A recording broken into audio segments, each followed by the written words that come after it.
Hey guys, Banana Lock here. Welcome back to another Watcher of Realms video. So we had the weekly reset and we actually had a new announcement that dropped in which got me pretty excited at first because I thought they were gonna add non-lot PD into the ancient pool, but this is not what I expected, but I think it's a step in the right direction. And let's take a look at what we have here. So, dear commanders, as more heroes join the land of Tia, the number of legendary heroes in the ancient summoning pool has increased by quite a bit, and some of these heroes exist in the rare summoning pool as well. So, to enhance the experience, they made some optimizations by increasing the drop rates and also removing, most importantly, the heroes that can be summoned from the rare summoning pool. So Valkyra, Constance, Valeria, Cerberus, the 4 units that actually had retroactively added factions. So Valkyra and Constance were added to Arbiters, Valeria and Cerberus were added into the Chaotic faction after those factions were launched. So they are now removed from this, if I'm not wrong, this is from this week onwards, if I'm not wrong. I mean, it has to be, otherwise it's a bit dumb. But yeah, that's the assumption we'll make here. And that's great. People have been calling out this for the longest time in the in-game suggestions, and I'm glad that they finally listened. And the second one, when commanders obtain Lot heroes through Ancient Summoning, there'll be a higher drop rate for powerful Lot heroes or the unnameable units. And the drop rates for these heroes are twice of the other heroes. We'll break down the math in a bit.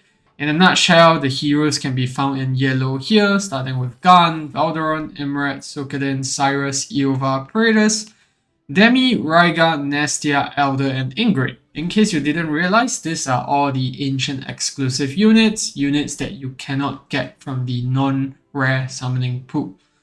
And then future Lord heroes, the unnameable added to the ancient summoning, will have their base drop rates directly apply the powerful hero rules, which means that any new ancient exclusive unit that we get, they'll be added to that powerful hero pool immediately, and they will always have twice the drop rate compared to non-powerful heroes. So it's quite straightforward. We'll do the math later, but basically they want you to have a higher chance to get ancient exclusive units. I mean, the dream here would have been to, remove the Gen 1 lots completely, but obviously they can't do that. It's a gacha game. They still need to add some pain and suffering inside. So we get this change in state, which is a step in the right direction, but I think there's more things that can be done. And last but not least, the base drop rates do not change. So bear in mind, all these rates that we're talking about, they don't change the way that the legendary drop rate is. So it is going to remain at, I think, 1% or 1.5%. But when it comes to the, distribution of if you get a legendary, which one will it be, that has changed quite significantly. So yeah, let's see whether they say, starting from next Ancient Summoning, so yeah, it's going to be the banner that's coming out this weekend for sure. So let's take a look at some math now. And here's the spreadsheet. So here's what we've tabulated. So first of all, we have 21 lots at the moment. This is including Ezareth, which is coming in the next Ancient Summoning pool. And we also have the unnameable units, which are Ajax and Imrat. And then you have non-lot units. That's going to be all the units that we can summon here. And I remove the non-ancient exclusives. It's 4 of them. So now we have an equal distribution of 21 on each side, which is really nice. And now let's take a look at a comparison. So in the all rate ups, we'll have 1 times 20. So the 20x rate up for the lot. And then on the non-banner side, we'll have just the total number of lots minus 1, which is the 1 rate up. So it's a 50-50 split, and then on the non-lot side, it's pretty much the same deal, but we have 4 more units here. So you have 20, and then after that you have this plus this minus off 1 of the rate up units. So what that gives us is basically a 50-50 split for the lots, and then for the non-lots it's a 45-55 split. And of course, there's the escalating odds where if you don't get a banner unit, the banner rates go up by 20x. I won't do the math in this same video because it gets super confusing. But now let's take a look at the new rate up. So assuming the new rate up is for the powerful lords, which are the Gen 2 and Gen 3 ones, then the lord rate up becomes 40 right now because you get 2 times the chance times 20. And then on the non-banner unit side, there are 12 of the powerful units that we recorded in there. Actually, it's going to be 13 because it didn't include Ezareth. So if we do that math, it's then going to be a 56.44% rate up. Let's see if I did the math correctly here as well. Nope, it's wrong here. So that's going to give us, there we go. So, okay, back to this. How we did this is basically the 2x, and then after that times 20, so you get 40.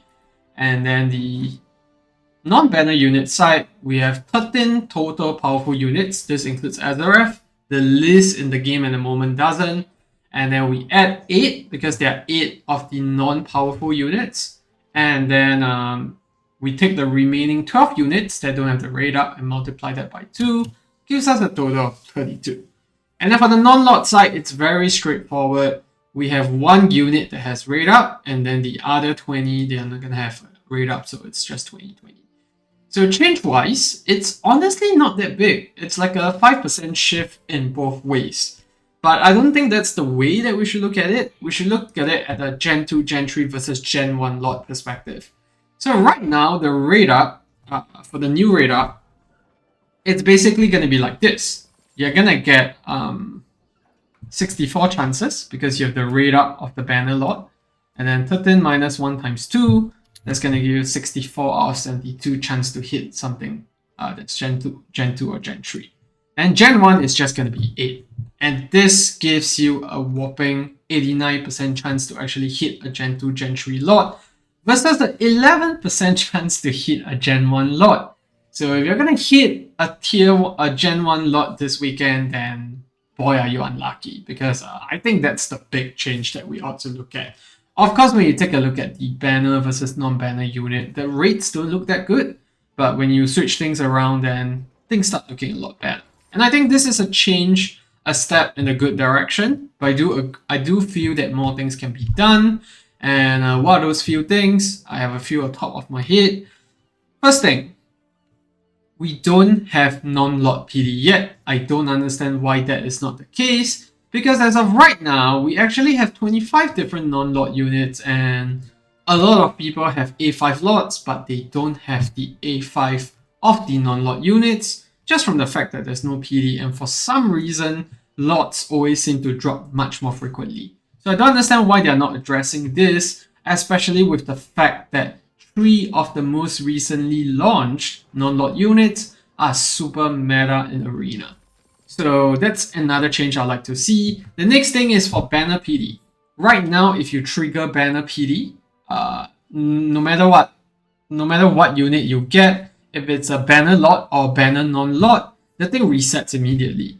I think what should change here is that we should have the banner PD for both the lot as well as the non-lot. They should be separate, given how rare the ancient summoning resources are in the first place. So that's from the ancient summoning perspective. I have more things to talk about. We have the demon chest that everyone got after GVG ended, and everyone is pretty mad about it because there's still a ton of people getting the old demon soldiers that are just simply outclassed by the new ones that are coming in. And the way that, the game is currently structured is that this new demon soldiers, most of them are very meta changing. So if you don't have them, you're basically irrelevant in GVG, and I've heard so many folks in high rank GVG that are leaving just because they don't have the right demon soldiers. And I think something needs to change there before more players start leaving, because the demon soldiers, or rather GVG in general, is what keeps the Krakens playing on in the game. It is the one area of the game where you can scale as much as you want, and there'll always be a challenge there. And the next thing is obviously going to be your limited units. I have no idea why we still don't have a recurring banner PD on limited units, given how rare they are. It is unreal that people can go 20 legendaries with only one of the base copy, which is guaranteed at 200 summons. As I said in my other video, they should definitely add it in limited banners, because it's such a rare banner and people are saving up. They should be rewarded for that. You shouldn't be going 20 different legendaries without a banner unit other than a guaranteed one. You should be getting one every 5 at the very least, in my opinion. I've covered that in great lengths, but I think the quick fix for Ancients here is to add the non-lot PD, as well as to separate the banner PD for lots and non-lots. So yeah, what do you think about these changes? Let me know down in the comment section below. I think it's a step in a good direction, but I think more can be done. At least we know that they're listening to all the complaints about Ancients. Will they add a non-lot PD? Who knows? But one thing for sure, let's hope that they will add it before the Valara banner comes back, because she's probably the most broken single unit that you can find in the game right now. Yeah, that's gonna be it for the video. Thanks for tuning in. Let me know your thoughts in the comment section down below, and I'll see you in the next video. Goodbye.